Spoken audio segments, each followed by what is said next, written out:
kencing, berak kencing, tukar pamper tu bang. Kalau abang pakai pamper, berak kencing abang tak tukar, tahi dengan air kencing yang duduk dalam pamper abang naik ke otak. Bila naik ke otak, tahi kalau naik ke otak, tuan-tuan, otak jadi tahi. Sebab tu tuan-tuan keluarkan, abang-abang keluarkan komen, ini drama, ini wayang, ini cari publicity. Kita bukan orang yang struggle di media sosial bang. Nak jadi gangster tak tercapai, nak jadi taiko tak tercapai, nak jadi pengkritik politik tak tercapai. Okey, kita bukan orang-orang yang telah datang ke media sosial dengan pelbagai-bagai cita-cita tapi semuanya gagal. We are not a loser. Kita running Palestin 2 tahun lebih, saya committed Palestin daripada 2005. We not a failure. Kita tak datang ke media sosial bermula dengan gelaran nak jadi gangster. Lepas tu jadi gangster pala Pak Toya. Lepas tu kita datang ke media sosial nak jadi pengkritik politik. Lepas tu jadi pengkritik politik 2 sen pun tak boleh nak jual. Nak tolak bukan saja ke pajak gadai. Dijamukan anjing pun anjing tak nak makan. Maka saya jelaskan bagi orang yang mengkritik semua proses untuk membangunkan Palestin ibarat seekor anjing. Anjing ni tuan-tuan, kenapa dia menyalak malam? Bukan hina dia menjadi anjing. Kerana ketidakfahaman anjing tentang kejadian dunia. Anjing ni dia menyalak malam ada 2 perkara. Kerana cemburukan bulan mengambang. Anjing dia menyalak malam, dia cemburu bulan mengambang. Sebenarnya bukan salah bulan. Bulan mengambang ini adalah kejadian alami. Kejadian alami dunia. Berarti kerana anjing merasa terhina, dia hidup di tepi jalan merempat dan menjadi binatang yang terbuang. Maka satu hari dia melihat bulan mengambang. Maka datanglah cemburu kepada anjing. Yang mana kebodohan anjing ni dia tak tahu bulan mengambang adalah satu kejadian alami. Setiap bulan akan ada satu pusingan. Di mana bulan ni akan penuh. Walaupun bulan ada sampai 12 bulan setahun, anjing tetap bodoh walaupun dia dah hidup bertahun-tahun. Dengan mengatakan setiap kali malam bulan mengambang, dia kena menyalak. Kerana aku masih di jalanan, aku masih menjadi binatang terbiar, aku menjadi binatang kelaparan, tapi bulan mengambang dan kemudiannya dipuja-puja manusia. Satu lagi datang anjing yang tamak. Dia nak macam-macam. Maka dia menyalak kerana merongrong tulang. Dia menyalak kerana merongrong tulang. Tanpa menyedari tulang telah ada antara 2 rahangnya. Pegang tulang, rongrong lagi. Tulang yang ada pun jatuh. Rasa tak ada tapak tulang. Anjing yang kelaparan tulang. Gigit lagi tulang, rongrong lagi. Jatuh lagi. Maka itulah ibarat orang yang selalu bercakap tentang drama, dia tak tahu tentang perjuangan, dia bercakap tentang ni cari publicity. Kalau dalam hidup kita gila publicity bang, kita gagal jadi artis kerana muka kita macam kotak kasut. Kita gagal menjadi pengkritik politik kerana fahaman politik kita hanyalah sejengkal. Kita gagal menjadi gangster kerana orang nak rimbuk. Jangan datang dan ganggu soal-soal perjuangan yang orang berpegang pada Ittihad. Ingat nak jadi gangster, nak jadi pelakon muka kotak kasut, tak popular di media sosial. Nak jadi influencer, hidung macam jambu batu, tak dapat popular. Itu bukan salah kita. Itu bukan salah orang yang berjuang untuk mencintai Palestin. Soal orang yang berjuang untuk mencintai Palestin, dia tak cari glamour tuan-tuan. Saya bagi tuan-tuan tak, Abu Ubaidah sangat popular, lebih besar daripada apa yang kita ada.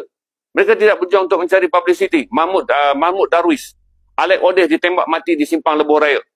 Alec Odeh, orang yang ditembak mati di Simpang Lebuh Raya. Dia menulis puisi zaman tak ada media sosial. Dia dibunuh oleh ejen-ejen Mossad kerana puisi dia sangat pengaruh. Rafa'an, seorang penyair. Dia tak stream pun daripada Palestin. Tapi Israel tembak rumah dia kerana tulisan-tulisan dia di media barat sangat dipengaruhi dan sangat mempengaruhi orang lain. Jadi perjuangan mengenai Palestin ni tuan-tuan, bukan budak sumut je buat, bukan kawan-kawan sumut je buat. Dia dilakukan oleh seluruh dunia. Oleh orang-orang yang tidak dilahirkan sebagai anjing yang cemburukan kepada bulan dan anjing tamak yang kehilangan tulang yang digonggong. Jadi saya boleh tuan-tuan faham. Jadi janganlah cuba menjadi bajingan yang kemudiannya nak mengatakan semua orang dalam hidup ni nak populariti dan nak limelight. Tak ada. Siapa berani datang studio saya? Saya raikan. Saya berani. Jemput saya pergi tempat orang-orang yang ni. Saya berani. Dan saya bagi calculation, orang-orang yang mengkritik sumut ni, anda bercakap 10 minit. Saya cakap 3 minit dia. Anda cakap 10 minit, saya cakap 3 minit dia. Sebab saya faham, kena bagi 10 minit sebab bodoh sentiasa membiak. Ambillah 10 minit. Sebab orang bodoh ni dia perlukan 10 minit. Ihdinas siratal mustaqim, jalan yang lurus, dia perlu 3 minit dia. Datang ke studio saya pun saya raikan, pergi sampai ke rumah tuan-tuan pun saya akan pergi. Janji kita berdebat mengenai bagaimana perjuangan mengenai Palestin sebenarnya bukanlah perjuangan drama, bukanlah perjuangan wayang, dan bukanlah perjuangan untuk mendapatkan publicity. Benda ni bukan baru tuan-tuan. Oleh kerana orang bodoh ni tidak membaca sejarah. Dia tak tahu perjuangan membebaskan Palestin ni Saladin kita ingat sampai sekarang. Tapi tak siapa mengatakan Saladin tokoh yang glamour. Saladin diingati kerana tokoh yang paling penting dalam sejarah Islam membebaskan Masjid Al-Aqsa. Tak ada istilah Saladin adalah bintang popular. Kenapa Raja Muhammad Al-Fatih diingat? Raja Muhammad Al-Fatih diingat pada tahun 1458 dia membebaskan Konstantinopel. Kerana dia ingin memenuhi kehendak Rasulullah. Bahawa satu hari jatuhlah Byzantine kepada tangan orang Islam. Dia bukan seorang penggila glamour dan dia bukanlah seorang yang cuba menjadi populis. Jadi sejarah perjuangan Palestin ini dah berlaku dengan peristiwa yang begitu panjang.